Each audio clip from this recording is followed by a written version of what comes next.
नमस्ते अस्तु भगवन् विश्वेश्वराय महादेवाय त्र्यम्बकाय त्रिपुरान्तकाय त्रिकाग्निकालाय कालाग्निरुद्राय नीलकण्ठाय मृत्युञ्जयाय सर्वेश्वराय सदाशिवाय श्रीमन्महादेवाय नमः।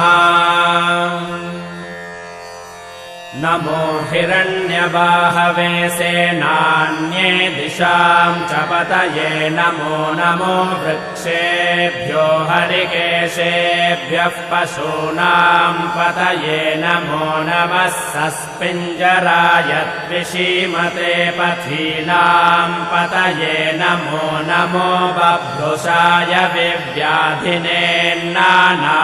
पतये नमो नमो हरिकेशाय